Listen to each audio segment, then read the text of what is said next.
బ్రాహ్మణ సేవా సమాజం నుంచి ఈ యొక్క ఆధ్వర్యంలో పురోహిత సంఘం అమలు చేస్తూ ఉన్నాం.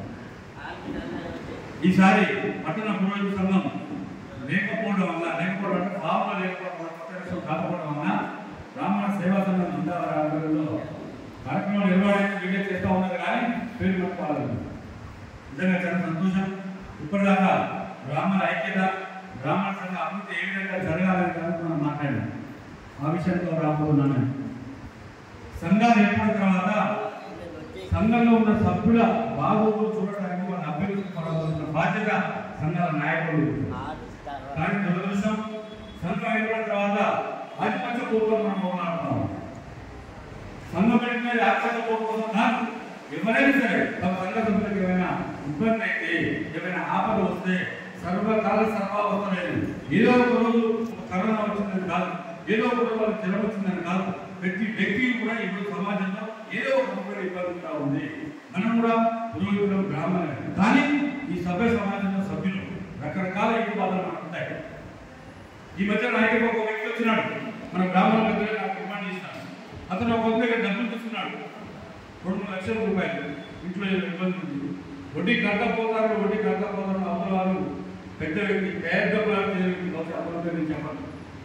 వాడికి సతాయిస్తున్నట్టు జీతాన్ని డబ్బులు వేయాలి, బెదిరిస్తా ఉన్నట్టు తాళం వేస్తా ఉన్నాడు, మీ ఇంట్లో తప్ప బుద్ధిని బయట వేస్తా ఉన్నాడు. ఎటు పారిపోక మన పెద్దలు కావాలంటే చెప్తే నేను వెళ్ళి కూర్చోబెట్టి మాట్లాడి పిలిపించి మళ్ళీ ఒక సెటిల్మెంట్ చేస్తే నాకు బాగా ఉన్నాడు. మళ్ళీ వాడు పోయి మళ్ళీ ప్రేమించబడుతున్నాడు. ఎందుకంటే ఇది వీకు ఈ నెంబర్ ఎవరు లేరు, ఈ పురోహితం వెళ్ళిపోయిందో అది నాకు తెలవలే, నాకు అర్థం కాలేదు. ఎందుకు ఈ విధంగా చేస్తూ ఉన్నారు పురోహితం చెప్పకపోయిన వాళ్ళు ఎవరు పట్టడం అంటే మళ్ళీ నేను వెళ్ళి కూర్చొని చూపించి మన ముందు ధరించి మన కార్యక్రమం వస్తే అంటే సమాజంలో మనకు మనం సేవ చేసుకోవడం కాదు. సమాజంలో ఇతరుల ద్వారా మనకి ఏమైనా ఇబ్బందులు వస్తే మనం ఉన్నామని చెప్పి ఆ వ్యక్తికి మనం ధైర్యంగా నిలబడాల్సిన బాధ్యత ఎంతమంది చేస్తా ఉన్నారు. నేనైతే బ్రాహ్మణ అధ్యక్షుడిగా సూర్యాపేటలో నాకు తోచింది, నాకు చేతనైంది, నా దృష్టికి వచ్చింది, తప్పనిసరిగా నేను చేస్తానన్న అధికారంలో నేను. ఇంకొక విషయం ఎంత చెప్పాలి, ఇప్పటిదాకా జిల్లా కమిషనర్ కాంగ్రెస్ నాయకులు రకరకాల సంబంధిస్తున్నాను.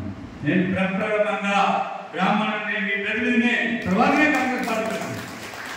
అఫ్కోర్స్ కాంగ్రెస్ పార్టీ నాయకుడినే కాదనలేదు. ఈ గడప దాన్ని బయటకు వెళ్ళి బ్రాహ్మణ కళ్యాణం దాన్ని బయటకు వెళ్తే మన కార్యక్రమాలు కాకుండా ఇతర కార్యక్రమాల్లో రైట్ నేను నాయకుడిని, కాంగ్రెస్ పార్టీ నాయకుడిని.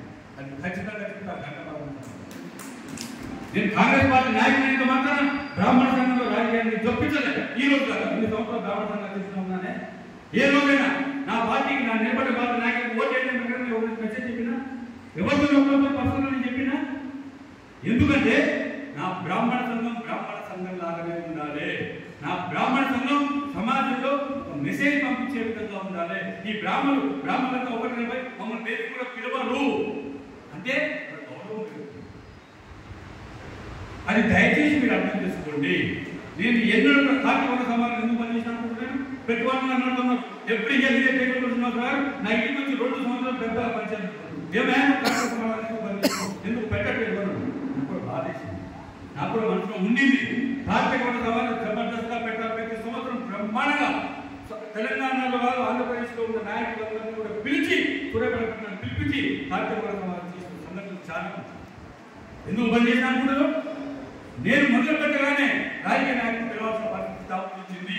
మన బ్రాహ్మణ సంఘంలో కొంతమంది దయచేసి తప్పని చేసుకోకండి, ఇతరత్ర కార్యక్రమాలు పిలుస్తూ ఉన్నారు. పిలిచినప్పుడు వారు వస్తూ ఉన్నారు, మంచిగా రిసీవ్ చేసుకుంటా ఉన్నారు. నేను కూడా కొన్ని కార్యక్రమాలు పాల్గొన్నాను. కానీ నా అంతటా నేను ఇంత కార్యక్రమం చేపట్టి రాజకీయ నాయకులు నేను పిలిస్తే అది నేను తప్పుదారి పట్టించి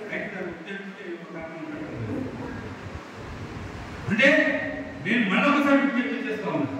పట్టణ పురోహిత సంఘం కానివ్వండి, జిల్లా బ్రాహ్మణ సంఘం కానివ్వండి, నా బ్రాహ్మణ సంఘం కానివ్వండి, ఇంకే సంఘాలైనా సరే దేనికోసం పనిచేసినా సరే రాజకీయాన్ని దయచేసి దీంట్లో చూపించకండి. ఎటువంటి పనైనా కానీ మనం ఇంకా రామకృష్ణ చెప్పినాడు, మనం కలుసుకుంటే కాంతి లేదు. మనం ఐక్యంగా ఉన్నాం, ఒక్క దగ్గర ఉన్నాం. మనకి ఏం కావాలో మనం గుర్తెత్తి చాటుదాం. మనకి ఏం కావాలో మన ఇంట్లో అధికారంలో ఉన్నప్పుడు ఖచ్చితంగా మంచిగా ఉన్నాడు. ఆయన దగ్గర మనకి ఏం కావాలో అడగాలి. బిల్డింగ్ ఆయన దాంట్లో సంశయం లేదు. అదే అప్పటికప్పుడు ఈ శంకరమూర్తి గారు వెళ్ళి అందరి నాయకులు వెళ్ళి అడిగితే అది కార్యక్రమాన్ని శాంక్షన్ చేసినాడు. ఆ కార్యక్రమాన్ని చెప్తాం నన్ను కూడా కూర్చుంటే సంతోషం. కానీ ప్రతి కార్యక్రమాల్లో మన బ్రాహ్మణ సంఘం ఇంటర్నెట్ కార్యక్రమాలు కూడా వారిని ఇన్వాల్వ్ చేయడం అంటే వారికి రాజకీయ నాయకులు నేనైతే ఎన్నో అటువంటి చేయబోదు చేయదు కూడా అవసరంతో నా పదవులు కూడా నడి తప్ప నేను రాజకీయానికి ఇంట్లో చేయాలి. పైపెచ్చు నేను రాజకీయ నాయకుడిగా ఉంటూ నా వల్ల ఏమైనా ఉపయోగపడితే మన బ్రాహ్మణ సంఘానికి తప్పనిసరిగా నేను ఒక బ్రాహ్మణిగా చేస్తానని చెప్పి సందర్భంగా తెలియజేస్తాను. ఇప్పుడే అక్కడ చాలా చెప్పారు. నిజంగా ఇప్పుడు చెప్తా ఉన్నాను కాంగ్రెస్ పార్టీ నాయకుడు కదా, ఇప్పుడు అధికారంలో వచ్చాం కదా, ఏదైనా చేయాలని చెప్పుకుంటారని నాకు తెలుసు. నిజంగా కాంగ్రెస్ పార్టీ నాయకుడుగా కొంచెం బాధాకరంతో చెప్తా ఉన్నా. మా ప్రభుత్వం వచ్చిన తర్వాత బ్రాహ్మణ సంక్షేమ పరిషత్తును మార్చి బ్రాహ్మణ సంక్షేమ బోర్డు అని చెప్పి లేకపోతే బ్రాహ్మణ సంక్షేమ కార్పొరేషన్ చేస్తామని మాకు మాట ఇచ్చినాడు. అది కార్యక్రమం దాదాపు రిపోర్టు చూశాం. శ్రీధర్ బాబు దగ్గరికి దాదాపు 100 సార్లు మన బ్రాహ్మణ సంఘ నాయకులు అందరూ వచ్చున్నారు. ఏంటన్నా శ్రీధరన్నా నీకు అంతా తెలుసు కదా, మా సురేపేట జిల్లాలో బ్రాహ్మణ సంఘం ఎక్కడ అందరూ మమ్మల్ని మోహపడుకుని నమ్ముతా ఉన్నారు.